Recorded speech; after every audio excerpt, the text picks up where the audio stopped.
Seperti apa bentuk dunia kriminal di Eropa abad pertengahan? Kejahatan apa saja yang paling ditakuti oleh masyarakat saat itu?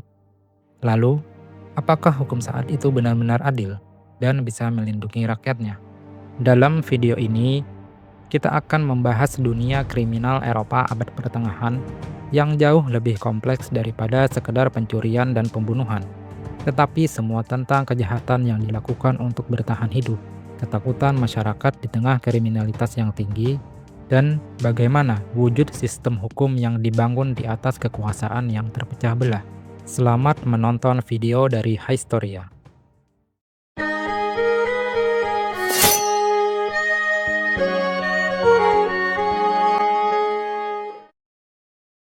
Berkembangnya dunia kriminal di Eropa abad pertengahan.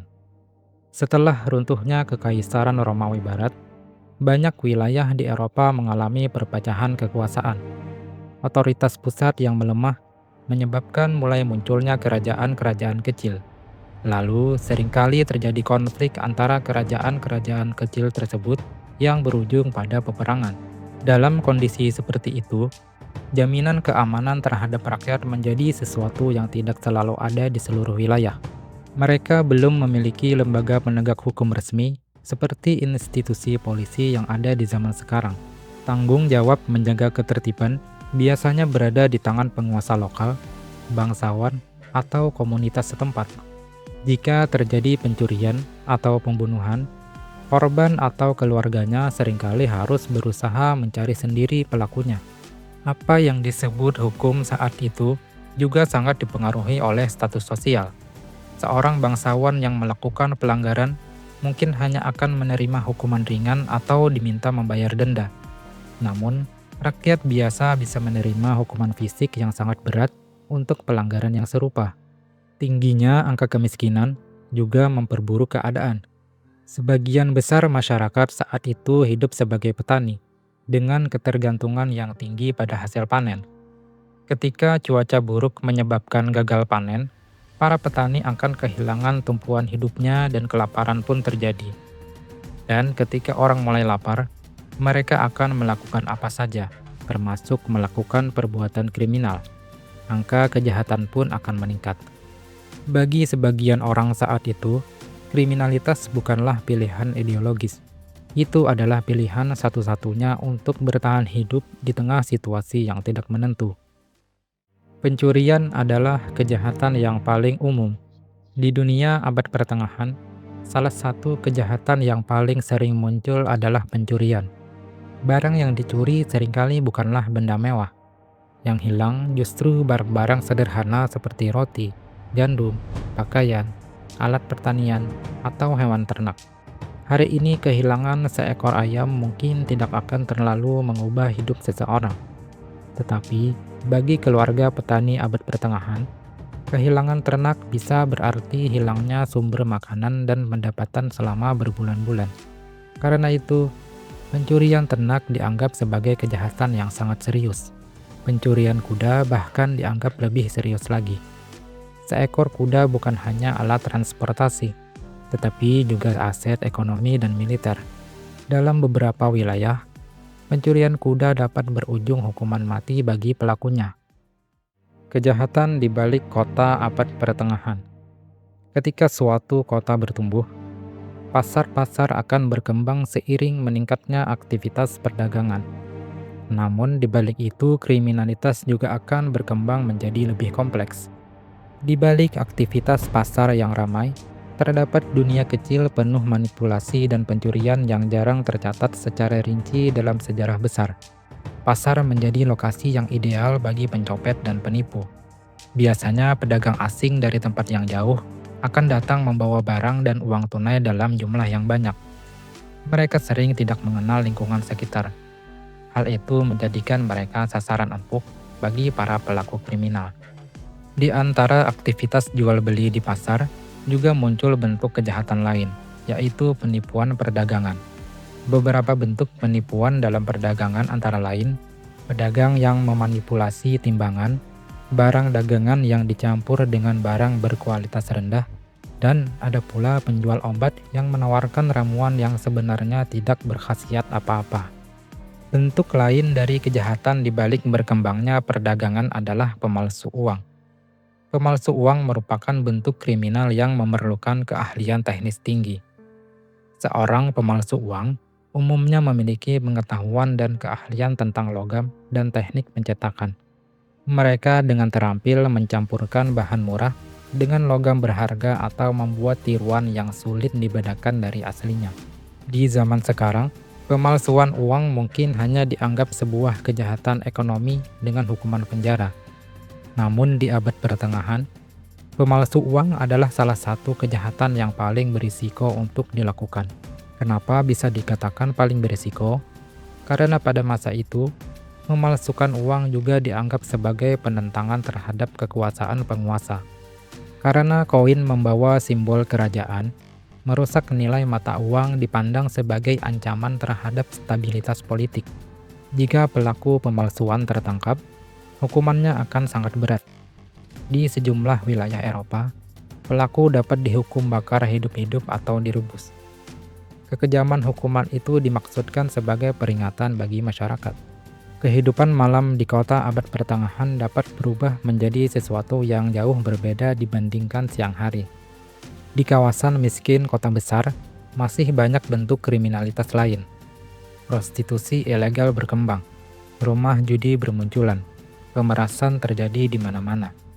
Semakin padat populasi sebuah kota, maka otoritas hukum akan semakin sulit pula untuk melakukan pengawasan. Kejahatan yang paling ditakuti. Salah satu kejahatan yang paling ditakuti masyarakat saat itu adalah perampokan dalam perjalanan. Bagi masyarakat modern, bepergian ratusan kilometer mungkin hanya soal waktu dan lelah. Namun, pada abad pertengahan, perjalanan jauh berarti memasuki wilayah yang penuh bahaya dan ketidakpastian yang dapat mengancam nyawa. Pedagang yang membawa uang atau barang dagangan dapat kehilangan seluruh kekayaannya hanya dalam satu kali serangan perampok. Peziarah yang menuju tempat suci juga berisiko dirampok sebelum mencapai tujuan. Bahkan, utusan kerajaan atau pembawa pajak tidak selalu aman dari perampok. Yang membuat perampokan di perjalanan begitu menakutkan adalah kemungkinan korban untuk mendapatkan pertolongan yang sangat kecil. Serangan perampok sering terjadi di wilayah dalam hutan atau jalan sepi yang jauh dari pemukiman. Dalam banyak kasus, perampokan berakhir dengan pembunuhan. Karena itu, agar peluang untuk bertahan dari kejahatan yang lebih besar, masyarakat sering bepergian dalam kelompok dalam jumlah yang besar. Selain perampokan, masyarakat juga sangat takut pada pembakaran dengan sengaja atau yang disebut arson. Zaman sekarang terjadinya kebakaran memang dianggap berbahaya, tetapi di kota abad pertengahan, ancamannya akan jauh lebih besar. Sebagian besar bangunan saat itu terbuat dari kayu dan atapnya menggunakan jerami. Jarak antar rumah juga sangat rapat, dengan akses gang yang sangat sempit. Satu api kecil yang tercipta dapat berubah menjadi bencana yang menghancurkan seluruh kota. Kebakaran bukan hanya sekadar merusak bangunan, tetapi juga menghancurkan persediaan makanan, tempat mencari nafkah, bahkan dokumen-dokumen berharga. Akibatnya, pelaku pembakaran dipandang sebagai ancaman besar terhadap masyarakat. Bagaimana cara menentukan pelaku kejahatan saat itu? Saat itu tidak ada teknologi sama sekali yang dapat digunakan untuk membuktikan siapa yang menjadi pelaku kejahatan. Lalu, bagaimana caranya menentukan seseorang bersalah atau tidak? Dalam banyak kasus, bukti fisik bukanlah faktor utama untuk menyatakan seseorang sebagai pelaku kejahatan. Sebaliknya, yang lebih menentukan adalah reputasi seseorang dalam masyarakat.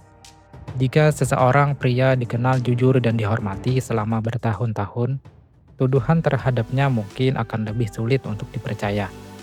Sebaliknya, orang miskin, pendatang baru, atau individu yang sudah memiliki reputasi buruk akan lebih mudah untuk dicurigai. Artinya, karakter sosial dapat menjadi semacam bukti tidak resmi, dan ini menciptakan masalah besar, karena keadilan sering dipengaruhi oleh posisi seseorang dalam masyarakat. Salah satu metode yang umum digunakan adalah kesaksian. Namun bentuk kesaksian pada abad pertengahan tidak selalu dipahami seperti yang ada pada zaman sekarang. Saksi bukan hanya orang yang melihat langsung kejadian. Terkadang, saksi hanya berfungsi sebagai orang yang bersumpah mengenai karakter terdakwa. Pada dasarnya, seseorang dapat dibebaskan dari tuduhan jika cukup banyak individu bersedia bersumpah atas nama dirinya. Zaman sekarang mungkin konsep tersebut terdengar aneh. Namun dalam masyarakat yang sangat bergantung pada komunitas lokal, reputasi merupakan aset yang sangat penting di masa itu. Lalu bagaimanakah jika sama sekali tidak ada saksi?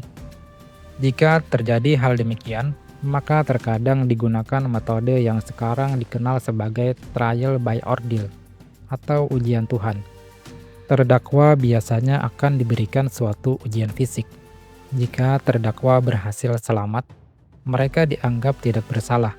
Namun sebaliknya, jika mereka terluka parah atau meninggal, maka mereka akan dinyatakan bersalah. Bentuk ujiannya bermacam-macam. Di antaranya yaitu 1. Ujian besi panas. Terdakwa akan diminta untuk memegang besi panas atau berjalan tanpa alas kaki di atas bara api. Luka mereka kemudian akan diperban dan diperiksa beberapa hari kemudian. Jika luka mulai pulih dengan bersih, mereka dianggap tidak bersalah. 2. Ujian air panas atau dingin. Terdakwa akan dilemparkan ke dalam sungai atau kolam. Terdapat variasi di mana jika seseorang mengapung, ia dianggap bersalah. Atau jika mereka tenggelam, maka dianggap tidak bersalah. 3. Uji makanan atau minuman. Terdakwa khususnya untuk para pemuka agama, diminta memakan atau meminum benda tertentu. Jika mereka tersedak atau menunjukkan reaksi sakit, mereka akan dinyatakan bersalah. Logika di balik praktik ini didasarkan pada kepercayaan bahwa Tuhan atau kekuatan gaib akan campur tangan untuk melindungi orang yang tidak bersalah dari bahaya atau kematian. Hari ini metode tersebut mungkin dianggap tidak ilmiah. Namun bagi masyarakat saat itu, hal tersebut sangat masuk akal dalam kerangka kepercayaan mereka. Hukuman sebagai alat kekuasaan. Pada masa itu seringkali pelaksanaan hukuman bagi pelaku kejahatan dilakukan secara umum di hadapan publik. Hal ini dikarenakan eksekusi publik bukan hanya tentang menghukum pelaku, namun di balik itu ada sebuah pertunjukan kekuasaan. Masyarakat dikumpulkan untuk menyaksikan eksekusi. Pesan yang ingin disampaikan dalam setiap eksekusi adalah sederhana. Lihat apa yang terjadi jika Anda melakukan kejahatan atau melanggar aturan. Hukuman bagi seorang kriminal bisa berupa digantung, pencambukan, mutilasi, pembakaran, hingga pemenggalan. Tubuh pelaku kejahatan kadang dipamerkan setelah eksekusi. Tujuannya adalah menciptakan ketakutan bagi yang menyaksikannya.